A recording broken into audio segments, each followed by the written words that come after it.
Hi, my name is Jonathan Hicks. I'm back at the Dice Cup, and this evening I'm joined by Steve. Mark.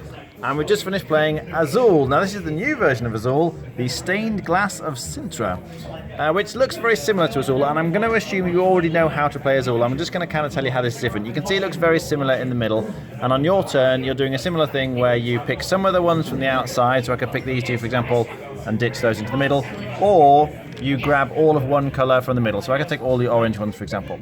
But your board looks very different. At the start of the game you see I've got these extra strips, it's full of strips, and when it's your turn you put whichever pieces you've taken into one strip. They all have to go into one strip, and it has to be a strip further to the right of where this guy is. So at the moment you can see I've got 3 of these sort of greeny blue ones here, and a space for 2 more. So looking here, if I take these 2, there we go into the middle, and I could add them to here. Now what you're trying to do is fill up the strips. If you don't fill up a strip, it just kind of passes on, the next person goes around, it comes around to you. But when you fill up the strip, you get to score points. Essentially, this slides down to the bottom here, you kind of discard all of those, and you're going to score that many points, so in this case 3 points, plus everyone to the right that's already got one of these sort of completed things in. So I'm going to get 3 plus 3 is 6, plus 2 is 8, plus another 2, I get 10 points for completing that strip. So they kind of go, they've got this nice container which helps actually for storing the chips, so when your bag's empty you can refill from the container there. And then this guy moves to whichever strip you put it on. So then it carries on going and people will take more of these. And now when it comes back to me, I can't put any in this one because it's got to be one where your guy is or further to the right. So I look and I could do with a couple of clear ones for this one on the end. And oh look, there's a couple of clear ones over there. So maybe I could take these, and there we go into the middle. And I again managed to complete my other strip here. Now the other thing that's worth paying attention to is there's a kind of round tracker on the scoreboard over here. So these track the rounds, and when you finish the round you remove it. But if you manage to complete any strips that got the matching colour, you get bonus points. 1 point for each one. So in fact this is great for me because I'm going to get 5 extra points because they're all matching the colour of the current round. Although in terms of the scoring at the bottom I'm not going to do so well. This kind of slides down to the space here, and I'm only going to get 2 points because you only get the ones to the right.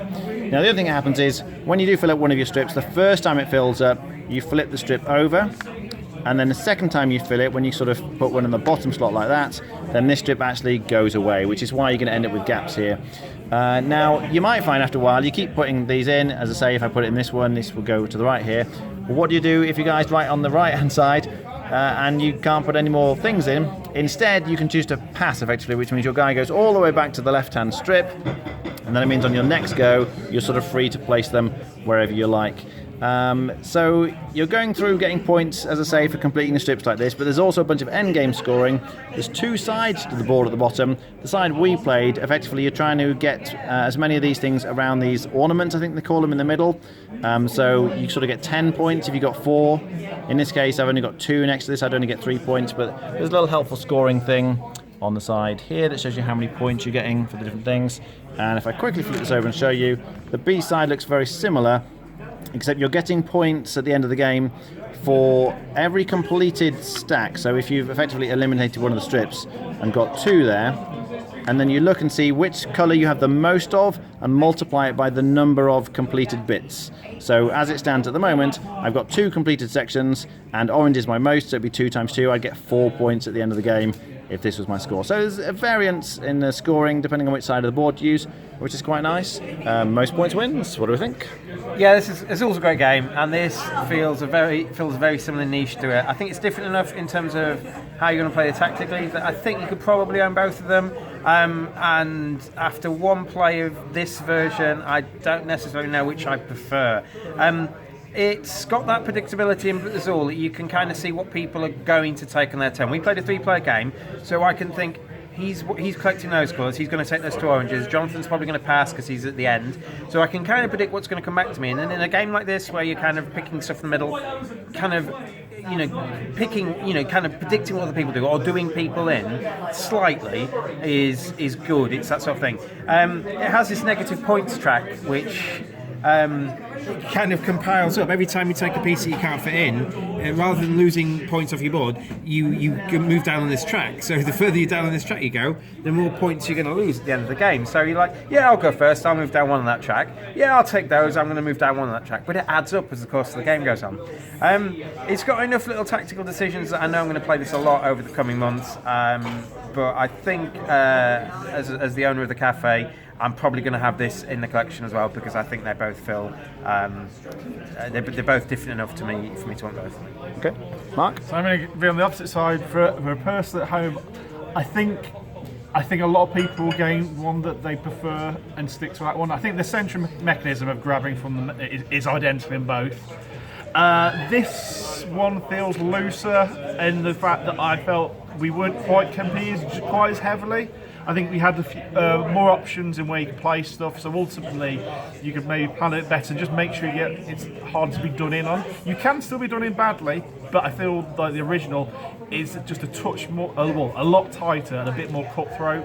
So I think you're either going for I think this has more interesting scoring options in variety and options available to an individual round, but the original is just a more finely crafted, tighter game. So I think I think somebody will ultimately go, I slightly prefer this one, and I couldn't justify them both. Rating? For me, I'd give it about the same. The original about 6.5, I think. Okay. Steve? They fixed a few problems, not problems with the original, but differences. So like your board will be different. Like in the original, if you played on the normal side, your board was the same. And this, I thought it was just a gimmick. You're like, yeah, whatever, yeah, that'll break really easy. It's really nice. Chucking them in there, and then you take that, pour it in the bag, and it just speeds things up a bit. So they've done a couple of nice things. I can't tell which I prefer. I think I'm going to say 8, which I think is what I rated the original Azul. Okay. I think they've done a really great job with this. I do prefer this to the original Azul. I think Mark's right. The original is a tighter game. This one... It's strange, really. I feel like there's more to think about in terms of planning ahead, because you can see, I'll just show you quickly, at the top of each board, you can see what's on the other side. So you can think, oh, if I complete this one, it's going to flip over, and then I'm going to have these available. It shows you how many of the colours for the next rounds. So there's more planning ahead that potentially you can do. So there's quite a lot of thought required during the game, more so I felt than with the original Azul.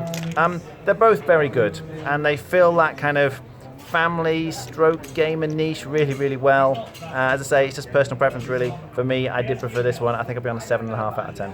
All right, thanks for watching. That was Azul, Stained Glass of Sintra.